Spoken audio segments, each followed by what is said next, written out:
Praise the lord. దేవుడు ఈరోజు మనకు అనుగ్రహించిన మాటలు, నీతిమంతులు ఆశించినది వారికి దొరుకును. ఈ రోజున నీ ప్రభువుకి ఇష్టమైన విధంగానే నీ జీవితం ఉందా? నీవు నీతిమంతుడివిగా ఈరోజు ఉన్నావా? నీవు దేవునికి ఇష్టమైన విధంగా జీవించగలిగితే నీవు ఆశించిన దేవుడు నీకు దయచేస్తాడని నీవు నమ్ముతున్నావా? నీవు నీతిమంతుడివిగా జీవిస్తే నీ ప్రతి ప్రార్థన కూడా ప్రభువు ఆలకించి తప్పక ప్రతిఫలం ఇస్తాడు. కానీ నువ్వు ఏ విషయంలో అయినా సరే ఒకవేళ అవినీతిగా జీవించే వ్యక్తివైతే మాత్రం నీ ప్రార్థనలు ప్రభువు ఆలకించడు.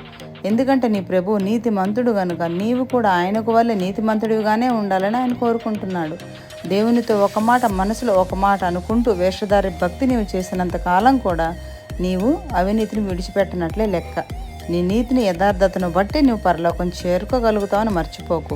నీవు నీతిమంతుడివిగా జీవిస్తే ఖచ్చితంగా నీవు కోరుకున్న దాన్ని కోరుకున్నట్లుగానే ప్రభువు నీకు ఇస్తాడు. నీ ప్రభువుకు నీ ద్వారా మహిమ ఘనత వస్తాయి. తద్వారా అనేకులు క్రీస్తు వైపుకు త్రిప్పబడతారు. ఆమేన్.